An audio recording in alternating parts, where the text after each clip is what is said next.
And welcome back to my channel, Health No Filter. My name's Tristan Lowe, professional personal trainer and sports massage therapist.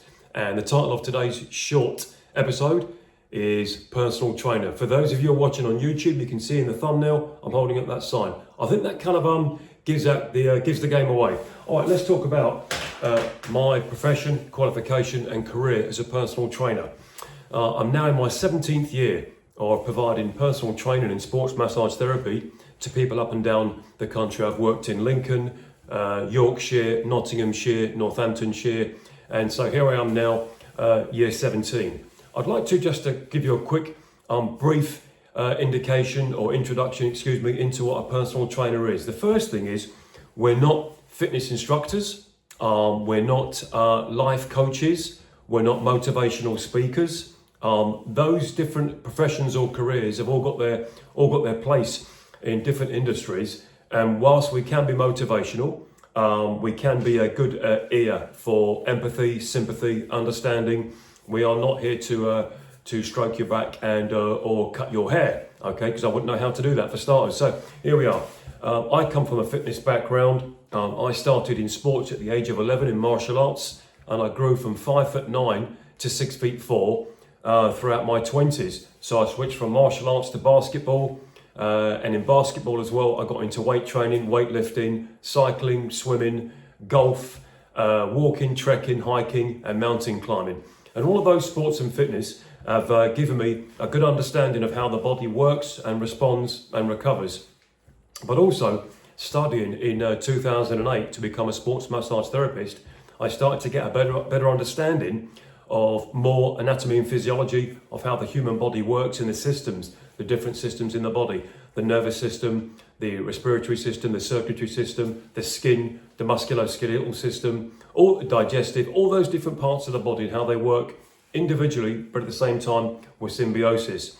And talking of symbiotic, as trainers and therapists, we've got to have a degree of symbiosis with our clients, okay? We don't have patients. That's for the NHS, the medical care, dental surgeons and physiotherapists. We have clients. We work with people who could be in a state of unwellness. That would have been diagnosed by their doctor, their physician, their surgeon. But generally, they're in a state of wellness to some degree. And I use the word wellness because that's a term that is easily used nowadays. And I think a lot of people will kind of switch on whenever they hear that phrase, but we'll call it health, okay? If you are overweight and carrying excess body weight or excess body fat or visceral fat, you are currently in a state of unwellness, yep? You don't need to be diagnosed to have an idea that you're 3 stone, 42 pounds overweight, okay? If you've got back pain, neck pain, anything spinal, and you've been to see your doctor, your physiotherapist, your chiropractor, your surgeon, consultant, and they've diagnosed you with having a spinal injury or a spinal disease of some description. It could be arthritis, rheumatoid arthritis, osteoarthritis, of which ordinarily, when they spread from the limbs, the extremities, the hands and the feet, elbows, wrists, joints, fingers, toes, towards the hips and the spine, you've got a condition or a problem which is going to be life-changing. So of course you have to actually have it diagnosed and do something about it. Now back pain could be muscular. It could be lower back pain, lumbar region, sacral area, mid-thoracic, the middle of your back, your upper back, even in towards your neck as well. And that can be from inactivity, poor posture, sedentary lifestyle, age or excess weight gain. So we can have someone come to us as a client, a potential client in a consultation, and their state of poor wellness or unwellness could be visible. Yep, okay, they're coming back from a broken leg, they've had a skiing accident or a work-related accident, and they've just shown us the pictures of the break, which happened 10 weeks prior, and now they're coming in to start strengthening their body, or they could be visible upon when they arrive for a consultation in that they are carrying too much excess unhealthy weight. All right, now what I'm going to do, I'm just going to read a short passage from a study book of mine. Okay, an introduction to personal training. A personal trainer is different to a fitness trainer in almost every aspect of training. Personal training was born in the provision of fitness facilities to supplement training to an industry that offers fitness to the general public. In order to be recognised as a qualified personal trainer, in the UK at least, you must have at least done your level 3, could be baseline level or advanced level 3 personal training qualification, and personal trainers must or should have a greater knowledge of the body, anatomy and physiology, energy systems than a fitness instructor. A fitness instructor could be your friend who lives next door to you, and she or he hires out the local hall and teaches ordinarily middle-aged women and some middle-aged men, legs, bums and tums, whatever you want to call it, hula hoops or dancing with stuff, anything where they're moving around, which in case to some degree they're going to get fitter. A online coach is someone that will set up a website, or they'll download an app and talk to their people online about health and fitness, and then charge them £5, £10, $10 a month just to copy their app and put the details into it. Online coaches are not personal trainers. Yeah.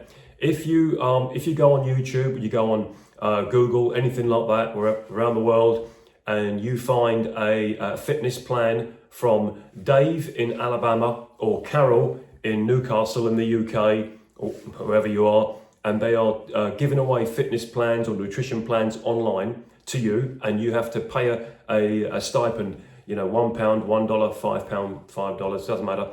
That's an online trainer or an online coach, excuse me. You may never meet them, you may never see them, you might go on a Zoom or a Microsoft call, anything where you can look at them on FaceTime, but ordinarily they're not to be confused with my profession as a personal trainer. I have to constantly study the body, anatomy and physiology, body language, energy systems, nutrition, conventional forms of medicine and holistic forms of medicine as well. I have to actually read and understand to a certain degree medications that clients are on. If a client comes to see me and they've got during the consultation phase, they've got a list of medications that they've part of their health history, I have to write it down, look it up, understand it to the best of my abilities, without being a pharmacist or a doctor. I still have to understand what they're taking and why they're taking it.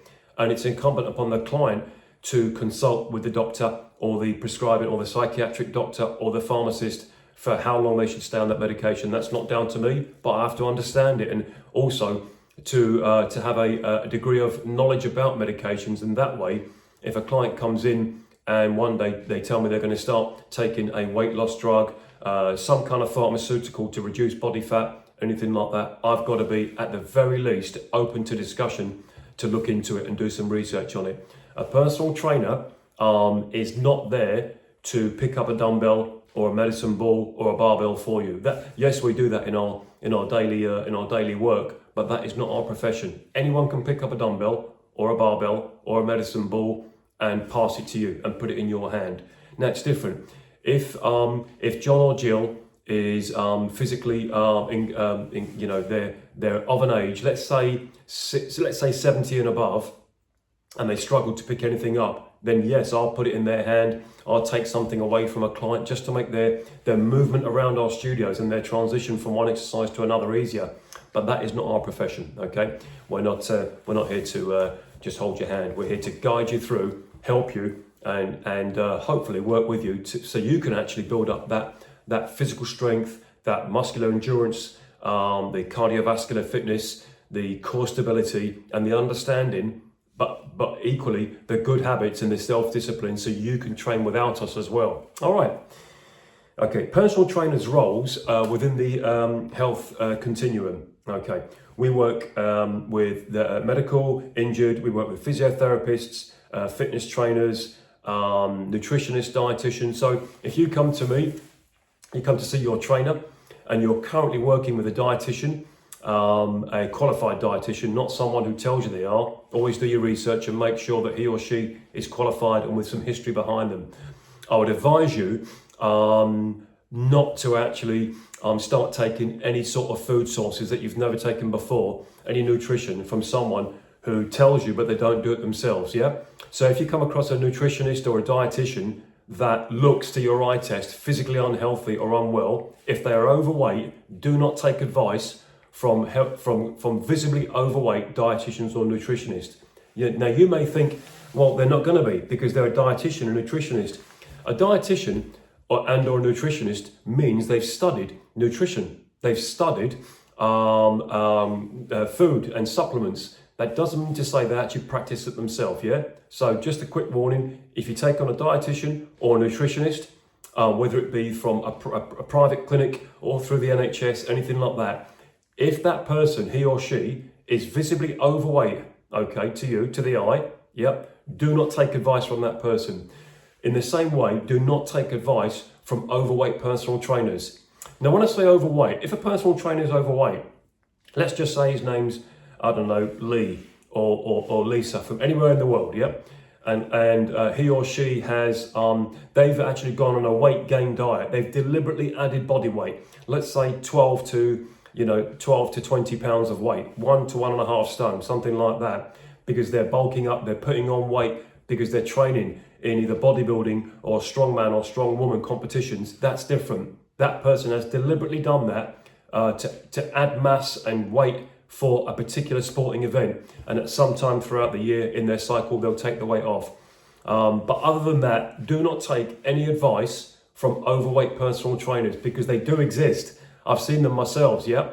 An overweight personal trainer, if he's 2 stone, 28 pounds or 3 stone, 42 pounds overweight, that means that trainer is either not qualified, has no experience, or they are qualified and they have got some experience, but they don't actually practice it themselves, which means is simply they've read books and done memory tests, okay? That makes them legally a personal trainer, but ethically, morally, they are not. They don't. That's the equivalent again of going to see a dental surgeon and he's got bad teeth, yeah? All his teeth are rotten and falling out, okay? So you wouldn't go. Yeah, if you got on the couch underneath your dental surgeon to have some work done and his teeth are falling out and they're rotten and he's got bad breath and a shaky hand, you wouldn't go back, okay? You may go back to the same surgery, but not to the actual surgeon themselves. Okay, right, client expectations, all right. A personal trainer will work closely with a client than a fitness instructor. We'll also be charging additional fees, okay? A personal trainer will charge in the UK anything between, I would say outside London, anything between 40 and 50 pound an hour. If I went down a little bit, depending on low income areas, maybe down to about 32, 33 pound. But ordinarily, at the minimum, let's say 35 to 50 pound an hour. In London, they can charge anything up to 200 pound an hour, even more, depending if you're working with wealthy celebrity clients or whatever. But for the rest of the UK, don't expect to pay anything less than £35, and really don't pay much more than £50 an hour. Not unless your trainer is so busy that he can't spend time with you unless you pay more than that. You're willing to pay 30, 40, 50% extra, anything up to 70, 80 pound an hour. All right, now we've got our responsibilities are goals and targets for clients. Well, one of the biggest targets and goals for clients is to be healthier, to be fitter. Okay, everybody's got a goal to be healthier or fitter. Nobody wants to be unhealthy or have a poor level of fitness. They may accept it and just embrace it, but they don't actually want to be. Nobody wants to get out of bed and have poor cardiovascular disease, type 2 diabetes, sedentary lifestyle, poor posture. Nobody wants to do that, but everybody wants to be better than they are in one shape or another. Okay, we have to have a degree of integrity, passion, empathy, sympathy, value for money, professionalism, and honesty. When I talk about value for money, you shouldn't go looking for a personal trainer to save money. Yep, okay. A personal trainer's profession, study, and lifestyle that they've put into their career should not be taken lightly. When you pay a personal trainer, you're not going to see your trainer if he or she's got their own private practice, or if they work in a big box gym or a health club, or if they work like a mobile trainer. Don't go to a trainer and try to bargain with regards to money.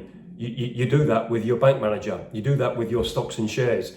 You do that when you go to the marketplace and you're buying second-hand goods from a market, or one of those car boot sales. Yeah, don't think you're going to go to your trainer to save money. In the long run, it may save you money because it may give you a better lifestyle because you're now healthier and you can work better and work smarter and have a longer career in whichever your career is. So essentially, you can get a monetary gain back from it, but not from the trainer. That'll be from how you actually respond in your own personal lifestyle thereafter. Remember, if you're healthy and fit, your potential to earn more money is certainly better. If you're unhealthy and unfit, okay, your potential to earn money ordinarily, in most cases, is lesser. That's just physiology and common sense. All right. Okay, testing and goal setting. I think one of the biggest tests that we have when someone comes to see us is the body composition. How much body fat you're carrying, how much visceral fat you're carrying, how much you're weighing in kilos, pounds or stones. And of course, other tests like sit and reach tests for your flexibility of the lower back and hamstrings and hips, grip strength test, dead hang tests, squat tests, things like that. But I think possibly the most important one, we do a peak flow lung function test as well. And of course, blood pressure, the one that you can't see. You can do blood pressure and lung function tests, the basic ones yourself at home. You can stand on a set of bathroom scales at home on your own, fine. But ordinarily, when you come to see me, that's one of the first things that we're going to do during the consultation phase. All right, and finally, the relationships between client and trainer should be professional but friendly. Okay, always in that order. If it's friendly and professional, then fine. Choose whichever way you want to look at it. We're human beings like you. We go home, have dinner, do the washing up, put TV on, read a book, go to bed, just like anyone else, and we repeat the next day. We're not supermen or superwomen. We may have some superstars in fitness that work as trainers, but ordinarily we are men and women that have decided that our careers are going to be spent working with you to help you to get better, and of course that's what puts food on our table.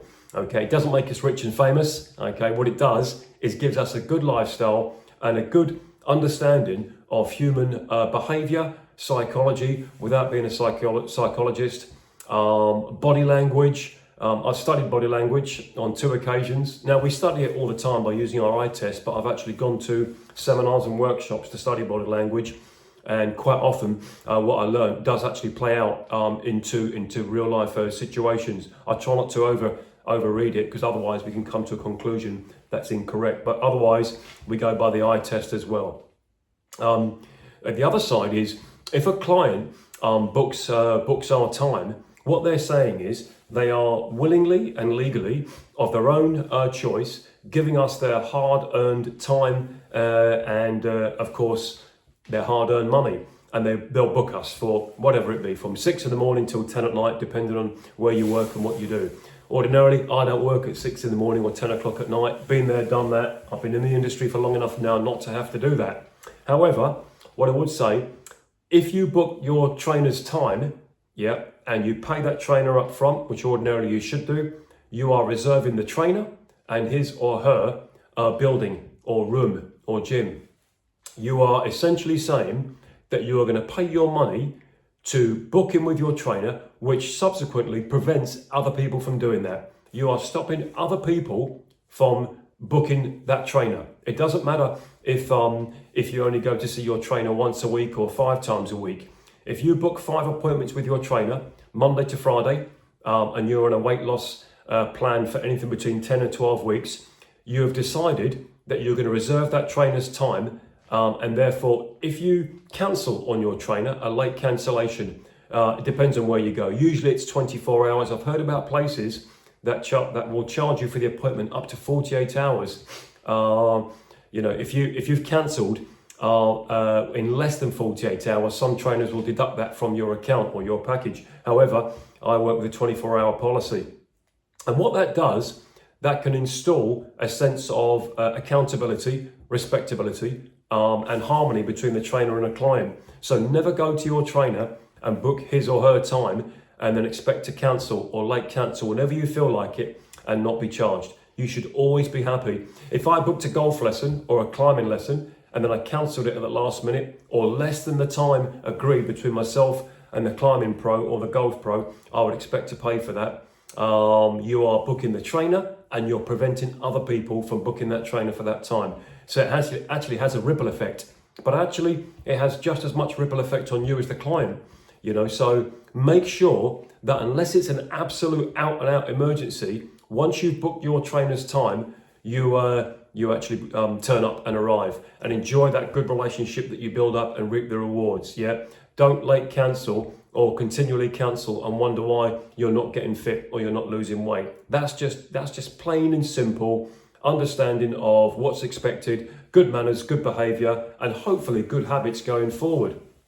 All right, now, and finally, I should say, the next part of this talk is going to be on where you are halfway through your weight loss or your fat loss plans and what to expect to ask your trainer on, let's say, week 4 or week 5, certainly into month 2, because things change, bodies change, habits change, personalities can change, expectations, so always be happy to actually prod your trainer and ask them in person or by phone or email or WhatsApp message, anything like that. Okay, and that is another brief introduction to understanding what a personal trainer is. Okay, we spend a lot of time and research, a lot of time, effort researching the body and how things work between you and I. So you should spend a lot of time and effort turning up on time, leaving on time, going home, whistling, kissing the wife, kissing the husband, thank the Lord and go to bed on time, and you'll get up and you feel great. All right.